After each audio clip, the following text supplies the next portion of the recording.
believe you. God. All right. We're streaming right now. Are we? Again, we're back, guys. I don't know what the fuck happened, but right now we're streaming on Periscope, Twitch, and YouTube. And maybe. Oh, by the will of the gods. Fetching video stream. Fetching. Fetch. That's so fetch. Oh, my God. Oh, my God, guys. We are live on YouTube.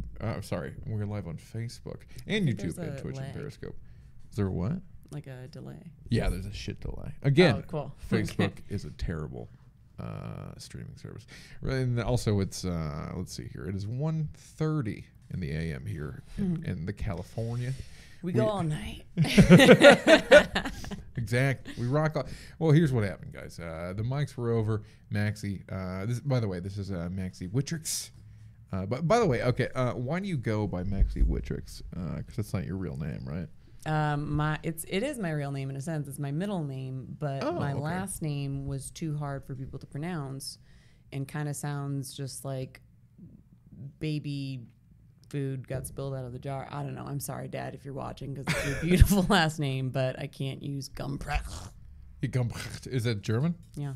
You're one of those German people? Yeah, sure am. Or the superior race. All right. So this is actually I think that's how you say it. Good branding. Good marketing. Everyone's going to follow that. She goes by Maxi Witrak, which I think is great. So Witrak is your middle name? Then? Yeah, my mom's last name. Oh, your mom. Okay, gotcha. So you're Maxi Witrak Grumchik. Or Gumchik. All of it. Oh, word. That's a lot of name. It sure is. For such a little girl. I want to go by just Maxi, but I don't have the star power of like Madonna or whatever to do that. You gotta be a bad motherfucker to go by one name. You know what I mean? Like you really gotta. What are you saying, Travis? I'm saying you're not bad enough of a motherfucker to go by one name yet. Maybe one day, Maxi. And yet I stayed up past 1 a.m. I think that makes me a pretty soldier. To be fair, the reason why we're broadcasting so late, you guys, I forgot tonight on Friday is the Trash Only show. And by the way, if Erickson tunes in, nobody showed up, buddy. 3,000% attendance. You missed a good one, everyone. Literally no actual human showed up. We kind of did a show anyway. Adam Johnson was in Indiana, so he didn't do a set. And, allegedly. And then another comic dropped out as well. So we just kind of all just bullshitted for like 8 minutes apiece and stuff. I mean, we do and that even anyway. Maxi got to do a set. Yay! Even Maxi. How dare you take that as an insult? Maxi. I love that Rob was the one who approached me to give me time. It's not my show. Were you wanting me to give you? Well, I kind of figured you invited me here to this, so like, why would I not be on the show immediately prior? Like, I'm not butthurt or anything about it at all. I just thought it was funny. This is going great. That was the most female thing I've ever heard in my life. Jesus Christ. No. I invite you to this goddamn podcast, okay? Fine. No one wants to watch this. Well, yeah, we got a person watching right now. I think it might just be John Yabez or Nick Jordan. It's probably because they're trying to fall asleep and your voice is so soothing. It's really throaty. Throaty? Yeah. That's I got a big throat hole. You're Marilyn Monroe. Big throat hole? Okay. Did you say Marilyn Monroe? Yeah, but like male. Male Monroe. Male. Did she have a big throat hole? Well, probably, but I was the tone of your voice, the texture. The texture, okay, the grainy quality. It's late. Maxi is slowly losing her mind right now, guys. Which is why I'm glad I got her on the podcast. So it makes her answer questions more honestly. So Maxi, I kind of want to interview you a bit, and then we can just talk about bullshit after a while. Love it. Where are you from originally? Seattle, Washington? Mm-hmm. Fancy. How long did you live in Seattle? I went there. Well, I mean, I lived there until I was in high school, through high school, and timelines are a forte of mine. And then I went to Baltimore and then New York, and then I ended up here. Why'd you go to Baltimore? I went to Johns Hopkins. Oh, okay. What do college? Oh. I mean, what did you study at Johns Hopkins? International and East Asian Studies. Why?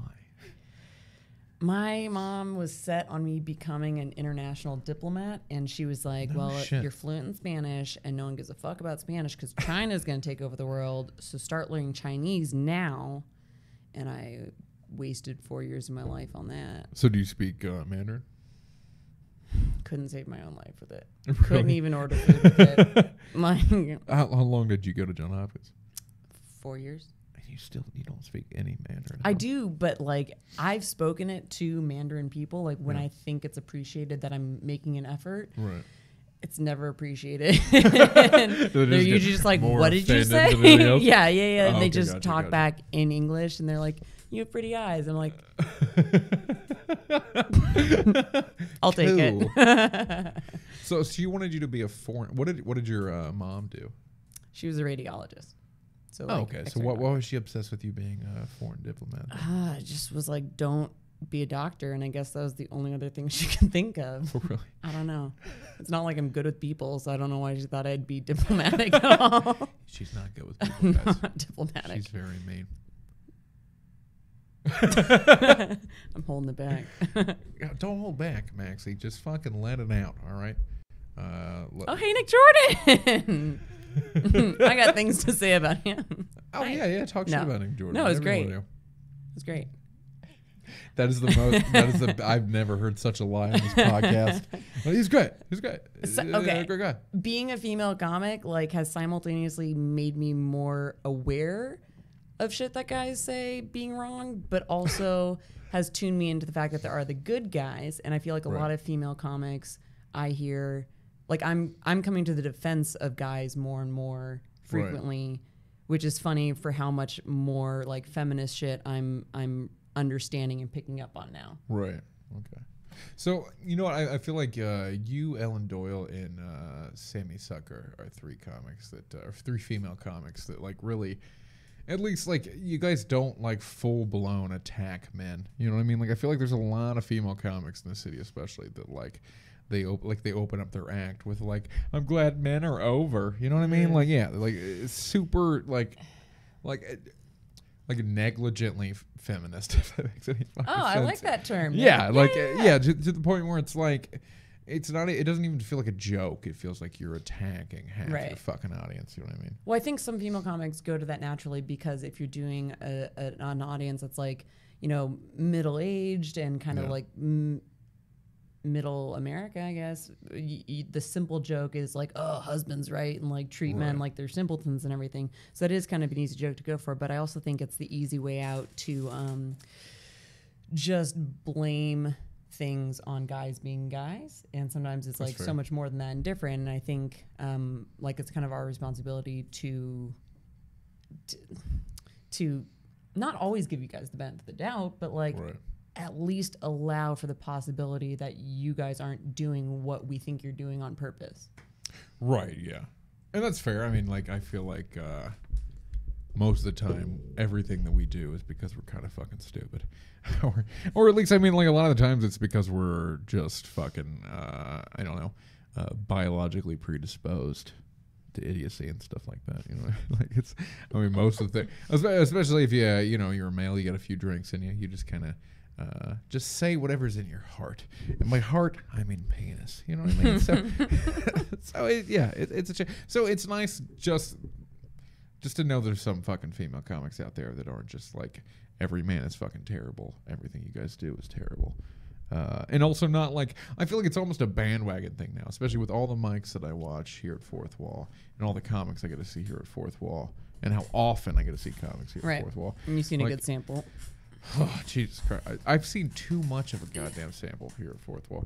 You do okay. You could, like, conduct your own studies is what you could do. I really could. Like, I am, me and Joe talk about it a lot. Like, you can't get more in the scene than we are. It's like, I recognize people sometimes by their bits. Yeah, totally. And I have forgotten who they were. Right. You know what I mean? Like, me too. We're just, oh, yeah? Yeah. Yeah, like, when you're so deep in the scene and you fucking see so much comedy. Like, oh, yeah. The faces don't matter, but you're like, I could remember all your tags if I had to redo it. Yeah, right. Yeah. Like, I could probably do your bits word for word, that kind of thing. They'd go over real well. You're more likable. Oh, who am I? Who, me? Ow. That was, see, this, any flattery thrown my way. He's blushing. Oh, my goodness. It really doesn't even matter who it is. Just call me pretty. And, I'm gonna save that for a special occasion, like your birthday. Thank you, Maxi. That's really all I want, you know. But I'm working on nagging though. That's my key. I'm not allowed to say any compliments towards you. You know how that turns me on.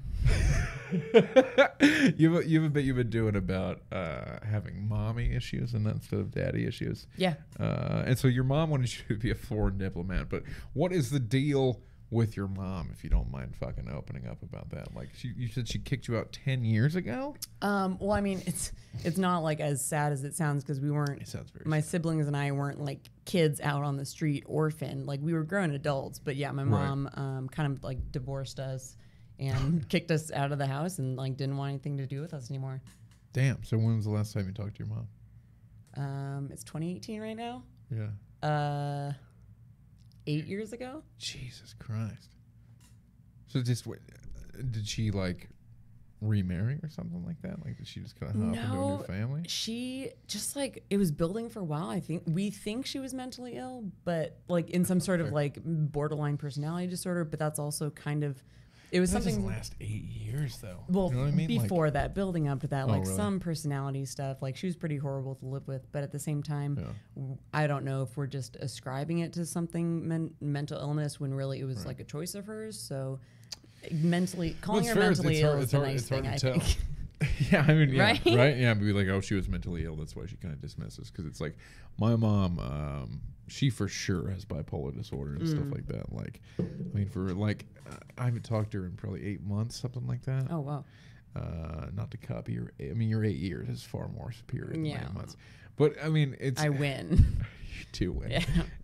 So I am also, actually, if anything, I mean, I've got my fair share of daddy issues, but my dad and I are like, we're just really good friends. You know what I mean? Like, not like, I don't think we have like a father-son relationship. What's your relationship like with your dad? It didn't used to be very close. Like, I kind of didn't really know him because I was tied to my mom's hip. But since they got divorced, like, it has been amazing. Like, meeting my dad, really getting to know him. He's just like such a cool guy. And for someone who had to work so hard for everything that he got, I feel so lucky that he supports what I'm doing so much. Oh, that's cool. Doesn't always understand it, but he's like full on for it. That's I'm very fortunate in the sense that it's my dad always wanted to do comedy. Really? And never did it. And he actually did stand up for a while in Ohio with me and stuff like that. We did a few. Did you always know that, or did you find that out about him as an adult? I've always known that. Yeah, like see, I'm very fortunate because I've always been doing this. Like, that's why I lucked out. You know what I mean? Because it's like my dad, his idol is Belushi and stuff. So like he actually kind of looks a lot like Belushi, to be honest.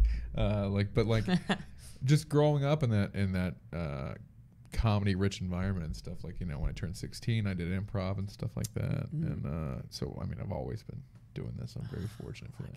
Yeah, but I know, right? Like, and I feel bad sometimes but you know what though? I envy the shit out of comics who started in their late 20s or 30s, because they had so much more to talk about. Like, now that I'm almost 30 and stuff like that. Like, I have enough to talk about because I've been through the shit. You know what I mean? Which is great. But like, I envy those comics who started that early, because I feel like their stuff was funnier because it was like just filled with life. No, but now you have all that stuff you can put into it, whereas those years before, even if you felt like you didn't have stuff to put in it, you were practicing your stage presence, your craft, and everything, so that now you can put that stuff into it and be great. Whereas, like, those of us who started late have to fucking ramp it up. When did you start? I think like 2 years ago. You're only 2 years deep? No shit. Yeah. I thought you've been doing it way longer than that. Oh, again, don't fucking lie to me. How girly of that. See Note that? to everyone: do not lie to me about my comedy. No, I thought you've been doing it for like for a while. Like 2.5 years.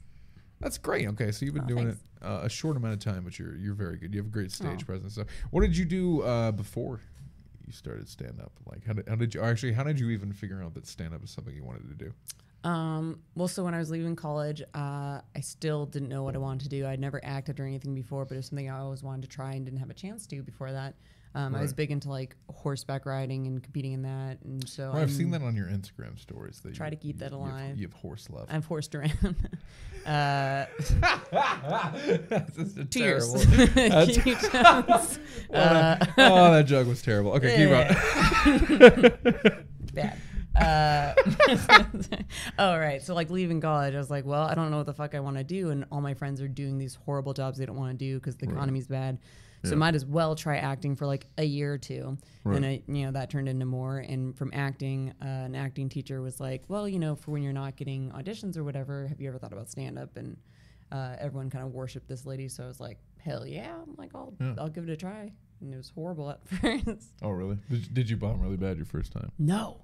Really? Did you That kill? was the worst part. I didn't kill, but I was like filled with this beginner's adrenaline of like, oh yeah, fuck yeah, like I'm gonna be a natural. You know what? I'm gonna work smarter, not harder. And I would like think that I could outright the stage practice. So I'd be doing stand up. So to say I've been doing it for 2 years, I hate to say that because like the first year was like a show every 3 months maybe, and that was. Like I didn't do open mics. I thought I was better than it, and was not. Did you start out here? Yeah. Okay. Yeah, like I feel like because I started in Ohio. I did 5 years in Ohio. What's the scene like there? Oh, Cleveland's really good. They got a lot of stuff. I never did much in Cleveland, like, because I'm Southern Ohio. Like I did Cincinnati and Dayton and stuff like that. Like it's just small pocket scenes. Like, excuse me. Like I tell you what, in the last 5 months, I've probably done. Just thinking about how you wanted me to move closer to you before this podcast started, and then the burps just started becoming more and more regular. I'm trying to frame up Maxi. Jesus Christ! Like, but still, I'm gonna burp. See, I moved. Did you see? I moved away. What a gentleman! Fucking exactly. God damn it. But when you start in Ohio, when you have those like small pocket scenes and stuff like that, like. You can really only do, like, even if you're hustling as hard as you can, like one show a week, pretty much. And was it a lot of the same audience recurring? Like, did you have to? No. Like that's the like there's the detriment and benefits. It's like the detriment is that you don't get as many shows. The benefit is that I learned how to work a real crowd and a middle America audience and stuff like that. And it's like people who start out here, like even though they can become killers, you know what I mean? And create incredible material and do lots of time and stuff like that. Like most people out here who start out here don't know how to work an actual audience because it's like they rarely get the opportunity. Like true, I do remember the first show being like, "Oh, there's like I have to pause for laughter. Like there's actually people out there listening." Sometimes people fucking clap and stuff. What is this? Yeah, it's fucking crazy. But yeah, what was the very first show you ever did out here? With Mike Mitchell at the Ice House in Pasadena. Oh, nice. We did the Ice House. We did do that together. Oh my goodness! First show together. Tonight was the second. Yeah, at the fourth wall. Continue. I had gone to a friend's stand-up show and it was empty, and but Mike Mitchell was at the back, and I remember thinking like, I'm going to be a baller. So I walked up to him and I was like, put me on your next show.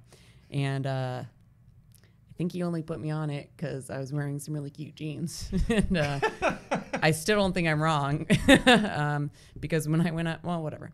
But yeah, Ice House Pasadena, that stage 2 is luckily a very warm stage. So I got a taste of a long set. Yeah. What I think he lets us do like 8 minutes or something. Oh, it's awesome. So basically wrote like, 10-minute monologue and sped through it, like memorized it the day of and just like talked at them. And he still kept asking me back. And I felt really good about that. And that buoyed me up until I realized that it's about people who can invite people and fill the seats and get you paid. So that is true. It does suck. Like as much as I talk a lot of shit about bringers and stuff like that. But it's like essentially every show that you're ever going to do is a bringer. I mean, like if you get booked at the Ice House, to do the main stage, like you have to bring the audience, True, but the goal is to like do fewer and fewer of those shows. You don't tire out your audience and like save them for the shows where you need it, but you're trying to get in there or whatever, and that's what I'm learning. Yeah. I mean, And so I mean, how many or how often do you do shows out here? What did you say? I have a busy month coming up. I have like 6 in October or something. Oh, no shit, yeah. Which is a lot for me. Plug your snuff to them. Oh. Gonna be at Bitch at the Comedy Store on Saturday night, the 20th. Bitch. It's, you know, it's what only is that? I've seen that posted about. It's a Tammy Jo Deeran's show in the Belly Room. And yeah, a lot of people will post about it because we have to promote it to try to get our people out for it. But that's something that I think is worth bringing people to, because like doing the Comedy Store is just such a luxury. And yeah, actually, I never responded back to Tammy Jo because she's crying right now because of it. She's like, "Why didn't Travis call me back? She the one spot in my lineup." Yeah, she asked me to do it, and I don't know. Like, I feel like I get so much time in general, like to give up a full day of like 7 shows to do 6 minutes and bring 10 people. I don't even fucking know 10 people. You know? Like, 10 people with money. Exactly. There's no fucking way I could actually. I get that. I've actually started like backing off on, like, I remember last year I was really gunning for trying to get on every show I could, and now I'm like, you know what, I need new material and everything, so I've been spending more time writing and more time doing open mics to workshop and getting up to snuff. Right. So I don't really sweat as much gunning for doing as many shows as possible, because the exposure is great, but I want to be good when I go up, so I'm less worried about going up as often. That's fair. Yeah, that's fair. I mean, so how much time do you think that you have? I mean, in 2.5 years of you doing this, like, I've finally started weeding out my earlier shit that I hated. I revisited some of it. I could do a half hour, like, and be happy with it. It's pretty good. But much longer with that, I'd be like, right. So you could probably do a solid feature spot and stuff like that. That's great. That's great. For anyone watching at 2 a.m., book me. Oxnard Levity Live. So how many have you done any road gigs and stuff like that? Like, have you traveled at all? I've done not a lot, like festivals and comedy contests, because I thought those were awesome ways to get to do comedy in other cities. Oh, for sure. Yeah. I did Cleveland, and that was so fun, and meeting other comics and local comics. Yeah, Cleveland's got a really cool comedy scene too. Yeah, totally. So many theaters, and it was really humbling. That was the first out-of-towner that I did, and it was really humbling to meet all these comics who were working on their craft there in Cleveland and had no plans of going to New York or LA, and were so good, but they just it wasn't part of their ego to need to go to the coast. Oh yeah, for sure. I mean, one of the bar none the funniest comic I know is a guy named Kevin Cobb, which is a silly ass name, but he works at some AK Steel in Ohio, and he's the funniest dude I've ever met. He's bar none the funniest fucking dude in the world, but he's got a job and he doesn't want to tour, and he doesn't want to. He just does shows a date every now and again. And if you're fortunate enough to like catch, a show of his, then you'll see the funniest dude I've ever seen, bar none. But I mean, there's a lot of those guys, which is why it's cool to do the road and actually like see these little pocket comics and stuff like that. Yeah. I feel like the comedian to comedian respect is so much more gratifying almost than. I mean, it's great to get laughs from an audience, but I think. I don't know. Do you ever feel like sometimes you're kind of looking down at certain audiences, like you laughed at that, like you dumbasses, and you're like grateful do you for feel that way? Well, no, but like you're grateful for the laugh, or like if you're watching a comic that you think did a really like simple joke that you wish they had done something more clever with or something, and you're like, why are you laughing at that? Like, don't reward that. But at the same time, you're like, well, laugh's a laugh, and like that's fair. And like, as long as I've been doing this, I feel like most normal crowds laugh at stuff. I just made so many enemies of people who are never going to be my fans. Watch the side. That's fine. Don't tip it on your laptop. What was that? You pulled it, and it was going to spill. Oh shit, you're right. They can't see what just happened, but I just saved this from disaster. She is my hero. Let's be honest. Normal people in normal rooms and stuff like that. It's like, I love act outs. I love goofy shit. Like, that's why I love improv and shit like that. Like, I do tons of voices and all kinds of shit. But like, I don't do that here. because comics don't respect or give a fuck about that. You know what I mean? It's like no one wants me to go on stage and be like, "Hello," you know, like they don't want. But it gives a giggle to like a normal crowd. Yeah, like a normal crowd. Yeah, exactly. And like, do you have a LaCroix? Well, now you really know me, everybody. Always got one. Is it mango LaCroix? Is that what that is? Yes. Well, mango. Thank you for calling it the correct name. LaCroix. Well, I'm gonna make some more enemies. Yeah, it's from. It's created in Wisconsin. It's LaCroix. Wisconsin. It's Wisconsin. It's not fucking French. Anyone who says it's LaCroix is a fucking asshole. You didn't even say it the wrong way, right? What's the wrong? I don't know. They say it like with the perfect French accent, which I'm not even gonna attempt. LaCroix. Oh, well, better. LaCroix. I'm just gonna. Oh yeah. I've heard that LaCroix. Too. If you call it LaCroix, you're a piece of fucking shit. Agreed. I'm gonna stare at the camera and let them know. You are a piece of shit. But no, like, I don't know. I feel like I'm a bit spoiled because I get. I'm very privileged to be able to hang out with comics all the time and stuff like that, and hang out with incredibly intelligent, incredibly funny people. Like, and so I'm spoiled in the sense that it's like I sometimes forget the normal people like normal shit. You know what I mean? Right. Like, or even darker sensibilities. When we come down to your level. do you ever find yourself resenting a crowd? I know I sound like it. No, I'm never like, you fucking laughed at that? I'm not ungrateful about it. But sometimes it surprises me a little bit when I'll say something and I'll get a laugh where I don't expect it. Oh, yeah, like, yeah. You thought that was, like, then I play it back in my head, like, what about that was funny to someone seeing it and hearing it who's not me? Oh, yeah. And you know what? Sometimes there's just stuff you'll never really fucking understand. Because it's like I was at, I was lucky enough to do the La Jolla Comedy Store in San Diego. Nice. And they laughed at things that I've thought about 1,000 times, and I don't know why they laughed at. I don't know why. Like, it's not funny. Like, Thank God. It's a joke I've done for like, I don't know, 5 fucking years. Like, and they laughed at like 3 different parts that I'm still like, why did they laugh at that? I just don't get it. Like, I don't know. Not look a gift horse in the mouth. Yeah, exactly. Like, yeah, but at the same time, like, why even question it? You know what I mean? Sure. Yeah, because it's like they're fucking laughing. I don't care if they're laughing at me in particular. You know what I mean? They probably are. God damn it, Maxi! I'm gonna fight this bitch. I swear to God. All right, so I want to ask you more about like your particular family, because so your mom's clearly insane, and now you have a better relationship with your dad. How many brothers and sisters do you have? I have a sister and 2 brothers, and then my dad remarried, so we have 3 step siblings. So we're just a big old Brady bunch. That's a lot. That's a lot of people. Yeah, Sure I've got some step people in there, but like, are you the oldest or middle? I was the youngest of my 4. Oh, you're the baby. I was the baby. Oh, I should have saw that coming. Oh. Yeah, because you look like you repressed so much just then. I'm trying to even think of what like baby stereotypes are besides being like ow before someone punches you, but you've never tried to punch me that I know of. No, not. Ow, guys, you see what you just did? Lies. Yeah. Hashtag me too. Help. Someone help me too. Pound me too. That's so fucking funny.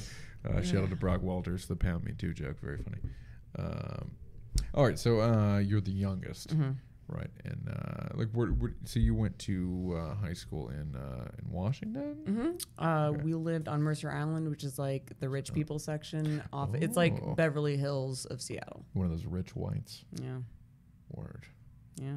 You're a German person, obviously, because your last name is Gumchi. Yeah. Okay, so you studied. You didn't properly learn how to speak Mandarin. In school, I gave it my all. It's just useless for a white person to learn Chinese. So what? Because they can learn English so much better. There's just translators. Like we're never gonna need it. Mandarin is a fucking. We're already fucked. Insane language, though. I mean, it's. Yeah, but it was kind of cool because especially when you learn to write the characters, it's like you're learning to write in code. Right. I mean, I'm a douche. I was 19 and got this Japanese tattoo. You know, because I'm a piece of shit and stuff. By 19, I think your brain is like fully formed, so you don't even have an excuse. Yours, maybe not. Maybe you're the exception. God damn it. There's a lot of room to fill in that head. God damn it. 3 in a row. Sing. The fourth was when you just hit your head on the wall behind you. I didn't even feel it. This head's so big. Honestly, God, when I was younger, I had to have a lot of MRIs. Yeah. That's not even funny. I don't even, because it's. Were you okay? No. I had a lot of medical issues. You're so mean. I had a lot of MRIs, and like I actually I got to see my skull and stuff like that. Like your average skull is like this fucking thick, right? Yeah. Mine's this fucking thick. I shit you not. It's a full inch. God's thick. like, he's gonna need a helmet built in. I've never. There's a chin strap if you MRI your jaw. I shit you not. I've wrestled, played football. I've done all this, MMA, all that stuff, and I've never been knocked out before. I don't think I have the physical ability to be. It's like George Foreman. Like George Foreman has a fucking enormous head. Like his head, I think I could wear his head as a helmet. You know what I mean? Like he's got a fucking huge head, and he never had a single concussion. Exactly. See, that's what I'm here to educate, Maxi. That's my goal. No, you're bragging is what you're doing because we can't go out and get thicker skulls. Like, why would you want You're not to? selling it. There's no perk here. I walked into Lids and I was like, "Do you have an 8?" And they went, "No." They said, "We can't help you." Try the plus size lids. No shit. When I was the big and tall lids. I played the villain in a play called The Foreigner in college. The villain was called The Foreigner, or the play was called The play was called The Foreigner. Okay. The villain was Owen Musser. I was in the Klan. I got to wear a Klan outfit. It was a lot of fun. Did they have to find you a teepee to wear? I mean, you were okay. I hope you burn it out, Max. That was really good. What you get? No, that was good. What did I do? Go on. I had to have a camouflaged, baseball cap, right? And they ordered it from BigHeadWorld.com. It's an actual place. It was a 3XL hat. And when I saw the hat, I was like, "Oh my God, it doesn't have to be that fucking ridiculous." I just love the vanity sizing on the hat. It was absurd. When I was, because I tell the stories, like I had a hypo-pituitary gland. Have you ever heard those stories and stuff? No, never heard you do that. Really? Never heard that bit? Right. So I have a hypo-pituitary gland.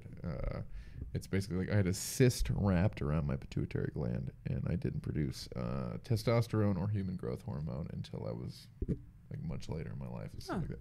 So like, in other words, my freshman year, I was 4'7". I was a tiny little How'd they fella. figure it out? I was very small, and then we you X-ray your wrist. Like everyone's wrist has growth plates in it, and they X-rayed mine, and I was 5 years undeveloped, so I didn't age for 5 years, which is why I look like a 19-year-old lesbian. You lucky bitch. It's not that beneficial. If I don't shave every day, I look like the most white trash person. Like I can't even grow a beard. I'm hairless like a seal. Okay. Look at those pores. Not a single crow's foot on you. It's true. I think now all the LA ladies are going to be like, I want that. I want whatever he's got. Bacon wrap my pituitary gland. Get an arachnoid cyst, have it wrapped around your pituitary. Oh, like spider. Got it. Yeah. Arachnoid. I mean, yeah, you're right. Just trying to make connections. No, you're right. And that connection is technically true. You have 3 layers of your brain. Actually, 3 layers of linings of your brain. And one of the linings of your brain is called the arachnoid lining. And that lining is, it's called that because it looks like a big spider web. And actually, it's the cushioning part. Like each particular... Johns Hopkins would be so ashamed that he has to explain this to me. You should be ashamed, Maxie. Jesus Christ. Well, I mean, you were, studying diplomat things. And China people, So, so why would you, I love it when you pander to me. That's why I'm here, man. I love when someone invents something to make me feel better. You mean China people? They're real. They're real, Maxi. I didn't invent them.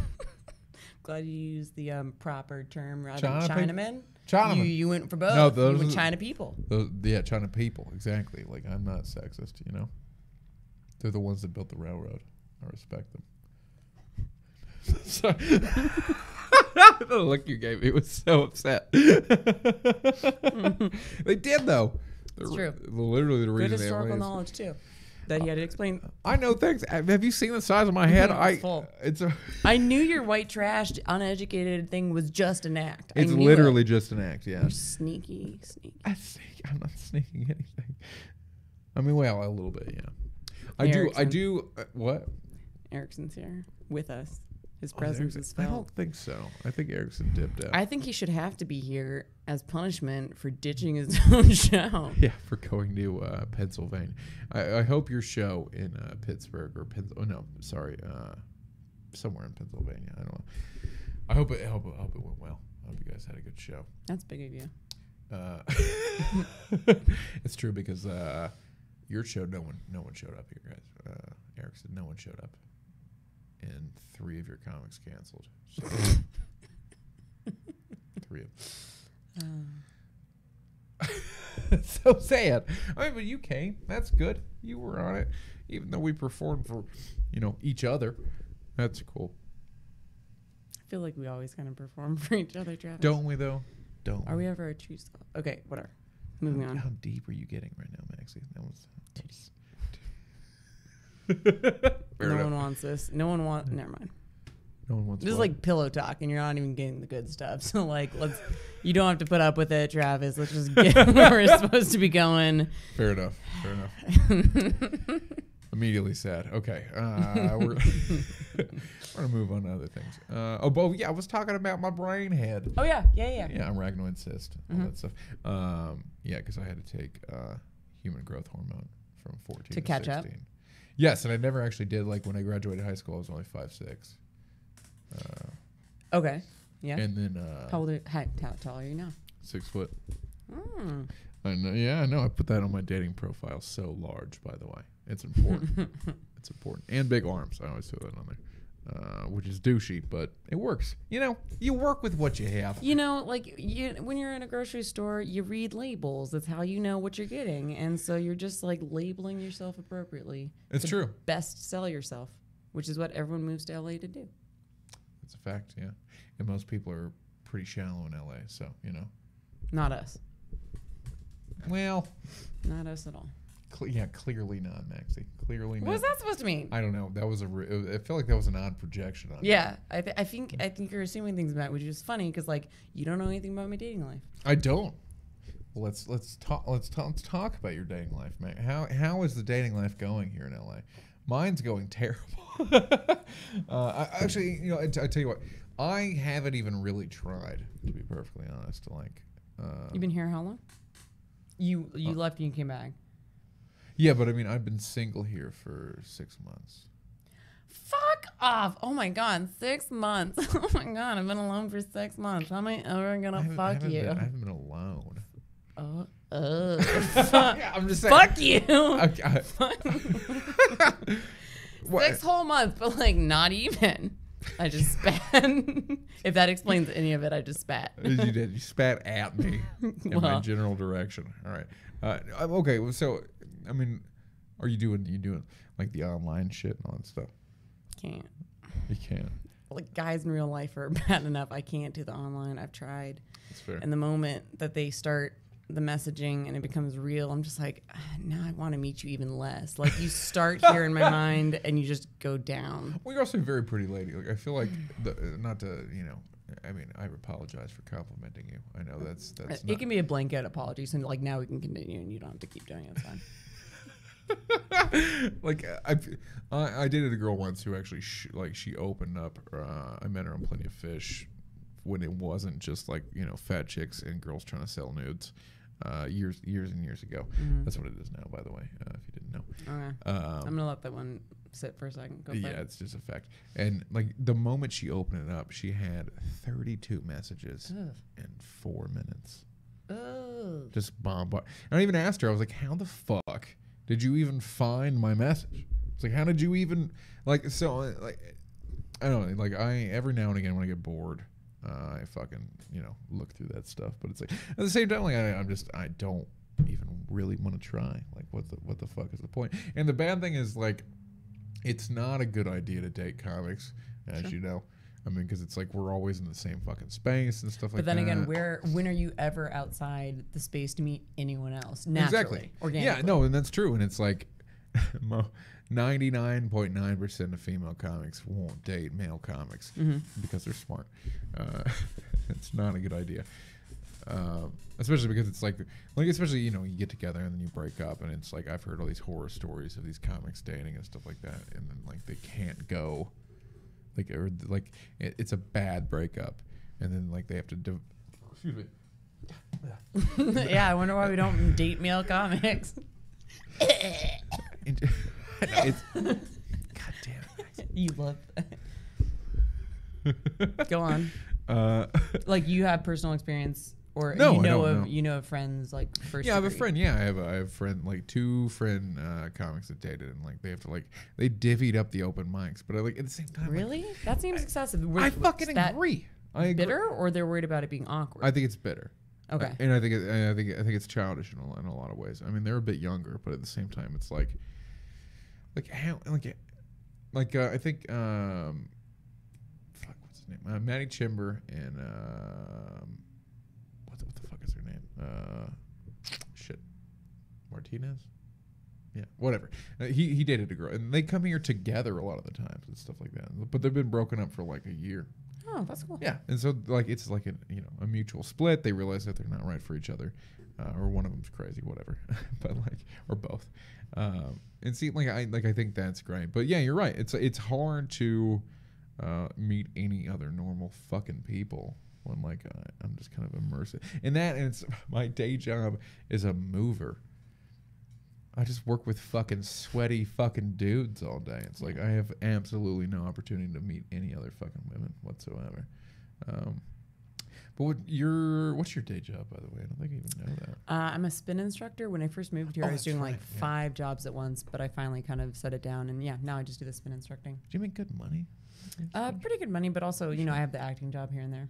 Oh, nice. Okay. Yeah. Where do you do your spin instructing? A place called Blazing Saddles in Sherman Oaks. It's great. Oh, that's a good name. First class free. Yeah.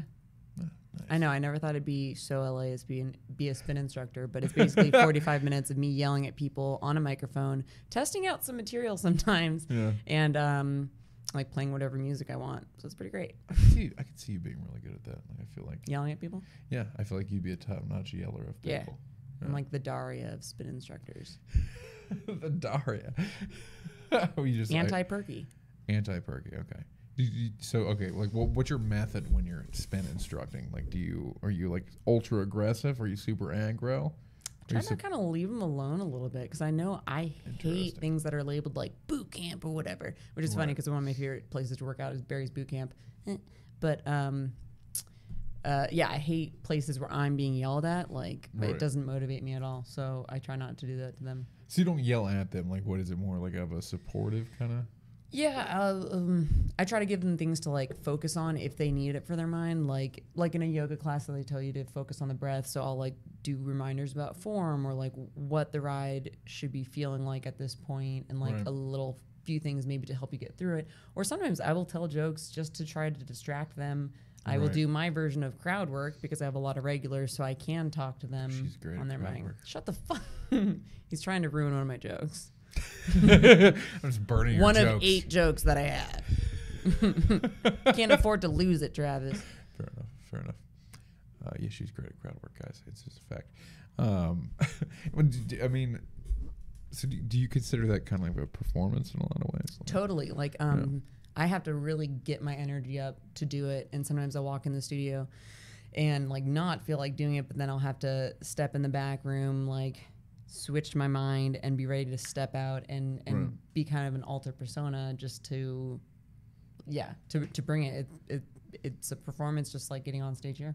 Right, fair enough. Also, you're a fucking drummer, right? Learning. Learning? Yeah. Yeah, no shit. I'm like reliving all my 17-year-old wishes. That's so cool. Because we talk about, one of the first times I met you, we talked about Warped Tour and stuff like that. Because we have very similar music tastes and stuff like that. Which is no taste at all in other people's opinion. But they can go it's fuck good themselves, for us. Maxi. Okay? Like, I fucking... What's your favorite band of all time? If you God. I realize it's a hard-ass question. It's really hard, but I think my usual go-to is All Time Low. All Time Low's pretty fucking good. Yeah. That's the most nostalgic fucking high school fucking... Right? Yeah, but they're still growing, and they're big in, like, the alternative circles. True. But, like, I guess they're not mainstream still. But, you know, they're also Baltimore guys, so that has true. the connection and everything. Right, because you went to college out there. I love A Day to Remember. I love them so much. Like no fucking band sounds like A Day to Remember. If it means a lot to you, yeah, on repeat. I could do that. Yeah, dude. Any shitty day. So hey guys, if you're coming to town, hey, single. Yeah, dude. Are you trying to? So is he, but I don't think you want him. I don't want to assume. I'd fuck him. They're definitely watching this. There's no way in hell. I have actually been waiting for the day when I'm on a talk show. You know, like when where someone brought out when Justin Bieber was just beginning to be a thing in YouTube, the little girl was like crying about how she loves Justin Bieber. So they brought her on the talk show because they thought it was so cute. And then they bring out Justin Bieber to meet her. I want someday so bad to be on a talk show where I just happen to let slip that like I'm in love with, you know, Ryan Dawson, the drummer or something. And then like, whoa, here he comes as a special guest and like match made. And be like, oh, didn't see this coming. I feel like you think about this more often. I have a lot of time to think. I mean, that's what the fuck we do, right? Do you only work 45 minutes a day at the sped class? Well, you know, while I'm cycling, I'm thinking. But how many classes do you do a day? Like I do like 4 or 5 a week. Oh, 4 or 5 a so week. 1 or 2 a day max. What else do you do for money? Acting. Oh, okay, fair. Okay, so she does nothing. I used to joke about doing porn. Thank you. But then being in LA, I was like no one batted an eyelash or realized it was a joke. I was like, oh no, yeah, when I first lived here and then I went back to Ohio for a little while, every single person I knew was surprised I didn't get into porn. Like they were convinced I was going to get into porn. They were out of desperation or out of like pure potential? Both. I mean, obviously desperation, but also, you know, potential there. Sometimes those Craigslist ads look really attractive. Well, and that bank account's running low. It's true. Like, I have to do practically nothing for that. That's true, and I think guys get paid more than women because, you know, equality's not. I feel like because you have to bring your own equipment. It's like it's so much harder to be a male porn star than female porn star. I'm not gonna argue. You can't argue with that. It's such a fact, though. I could speculate, but I don't want to like. Well, first off, it's not my battle. Okay, like I will fight it for you if you ask me to, but I don't want to step in and have you be like, stay out of it. So you know, I'm just not gonna. Fair enough, Maxi. I mean, you know, as a male porn star, you have to have equipment. You know what I mean? Like as a female porn star, you just and your equipment wasn't working for like 20 minutes tonight. That's why the podcast took so long to get up. So, just saying, pay women more. God damn, my equipment works every time. Okay. Just might take a while. By the way, we were talking about this before we actually launched on Facebook and stuff like that earlier. You have a lot of jokes about guys' dicks not working. What the fuck? Who are these guys? You talk about it like you constantly have a problem with guys in ED. Like, what the fuck is that? Oh my God. Starting in like college, I've gone through a string of guys who could not get it up, and like the first time it happened to me, I remember. How many is a string? Well, like at least 3. And Jesus. The thing was, I was coming out of like my first and really only like serious long relationship in college, and it was like a year and a half later, I was finally starting to date someone new or see him, and we went to sleep together, and he could not get it up, and it happened for like 3 more times. Jeez. And I was like kind of fragile myself because I was like, God, no one wants me anymore. Well, you're and a like, comic, of course you're fragile. Sorry.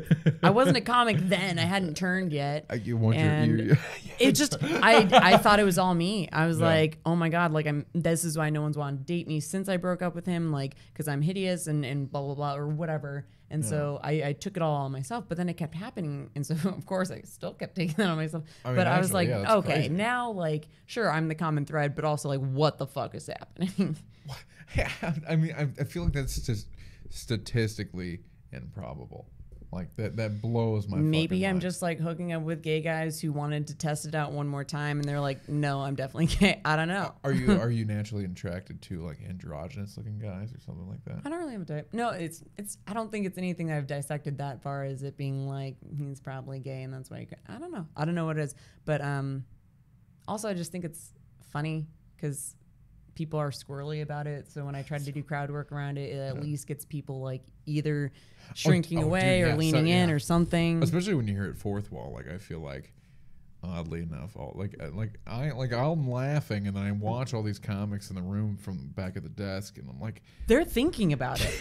Yeah, all these guys are. It's like whether they want to answer or not, get fucking hard. Like Jesus Christ, I don't understand how that's such a problem. Like it worries me that that's that much of a problem. It sucks. I mean, we're all getting older. Things are starting to not work anymore. It sucks for us as much as you guys. We're both having a bad night if it happens, as I've said before. Well, I mean, we have to fucking, have good blood flow and stuff like that. Like you just have to.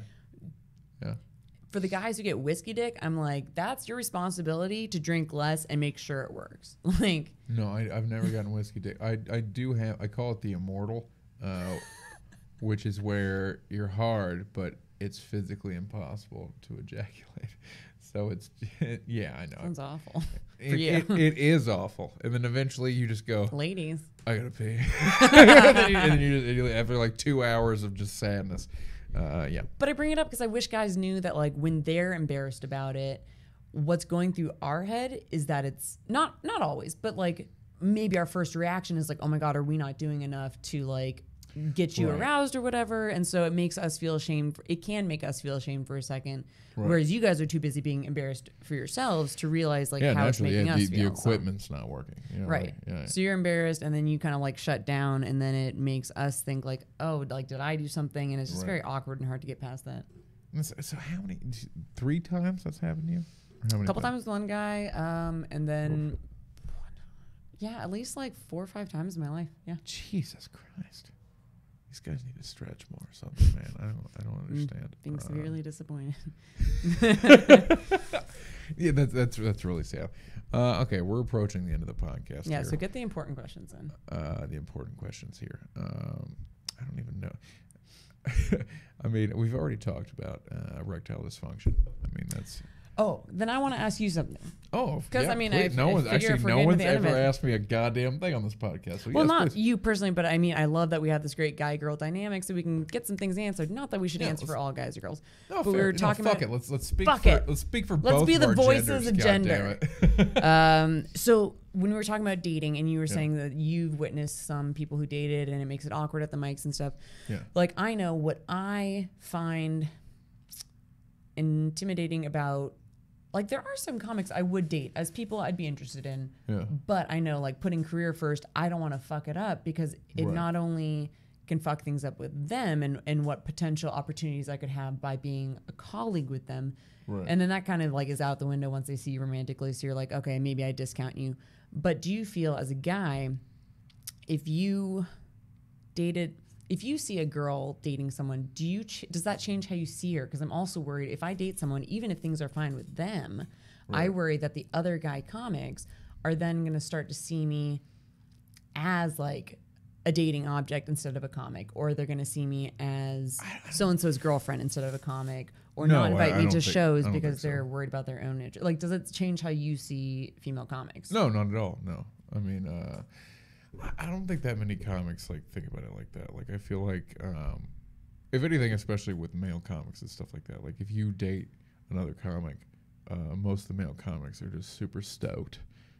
That comic actually has literally he made it. Exactly, like, oh my God, you're actually touching a woman. That's fantastic. You know what I mean? Like, so, and like I don't think so at all. Like, And one of my big things is like why I'm not like anti-dating comics and stuff like this, because it's like you have amazing comedic couples like Tom Segura, Christina Pazitsky, and stuff like that. Like you have these couples that they worked out and they have amazing careers together and stuff like that. Like and even goddamn, what's his name? The super pale guy, Hot Pocket. That guy, you don't know. His wife is a writer, and I can't believe I can't fucking think of his name. God damn it, I'm retarded. Anyway, yeah, she's a writer, like a comedic writer, and he's stand up and like they write everything together and work together. So it's like I think I like the idea of that relationship. I feel like that's a cool fucking thing, and I feel like the worrying that maybe it'll end poorly is a bad. I guess it's a good idea to like be cautious, but at the same, because you know there's a lot of fucking crazy fucking people out there. But at the same time, you know, don't hold back just because you're worried about what other people think or the potential for fucking it all falling apart and stuff like that.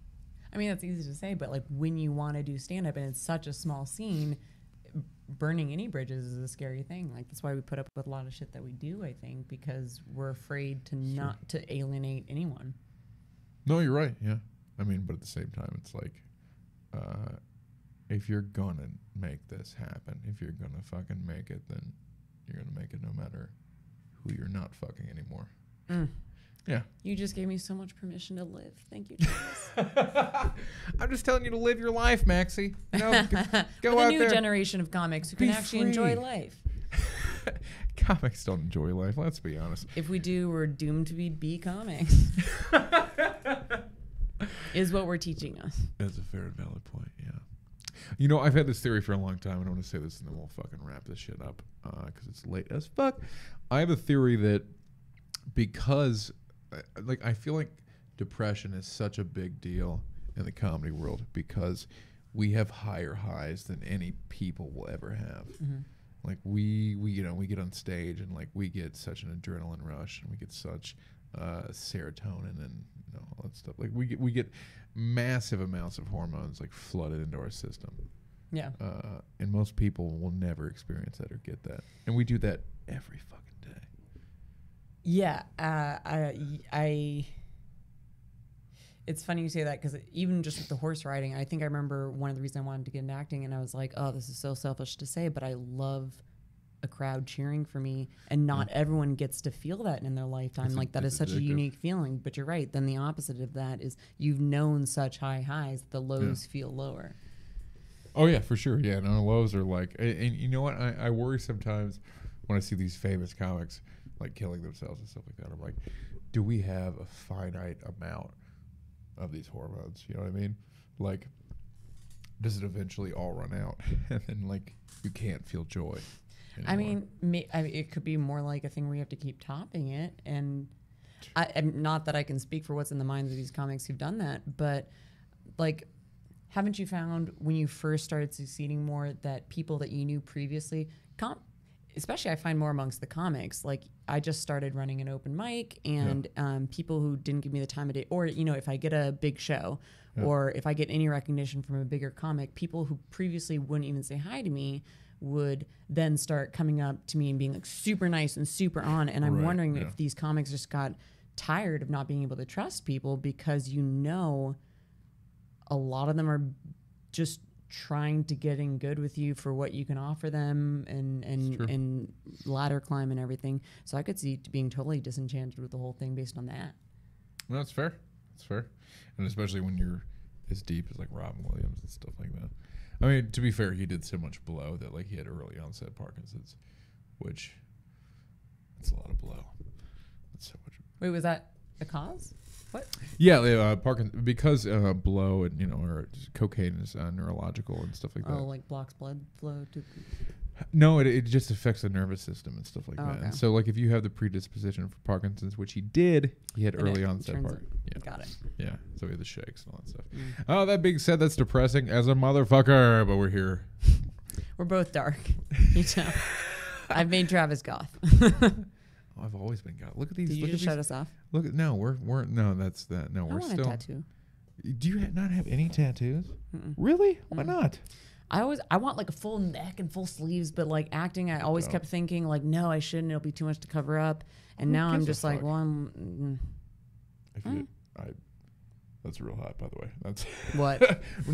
I love tattoos. I love them so much. Yeah, but it definitely puts you in a box. Like people see you. I mean, I way. guess It's changing, which is great, and also it's not like we're going back to 9 to 5 office jobs or whatever, so it doesn't matter anymore. Then, but like, okay, if they can make a man a monster with FX makeup, they can take off my goddamn tattoos. Yeah.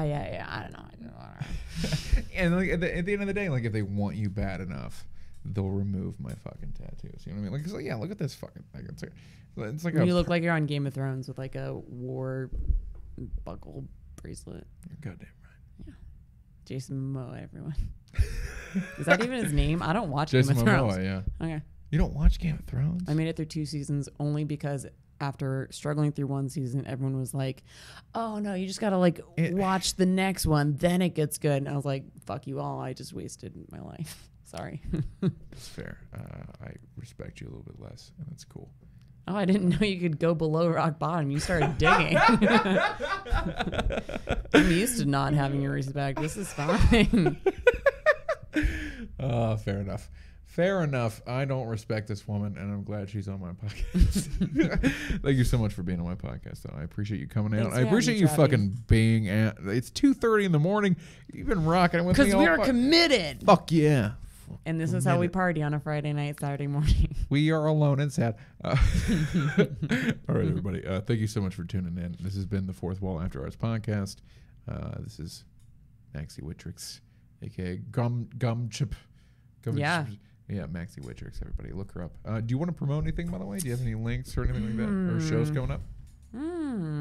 Trying to think of more. Oh, U.S. Comedy Contest is going down at Sal's Comedy Hole Monday, October 15th. It's never a big, yeah, exactly, as the name would imply. It's not a big turnout usually, but I need audience members to be there for me. Thank you very much. But no, like comedy contests are great because you get exposure and you meet people. And I would love to move on. It's the preliminaries. So if you are bored on a Monday night, coming out, unless you're horrible, then don't. Come support the Witraks, everybody. And of course, I'm Travis Clyburn, and this has been the Fourth Wall After Hours podcast. Take care, you guys. Bye.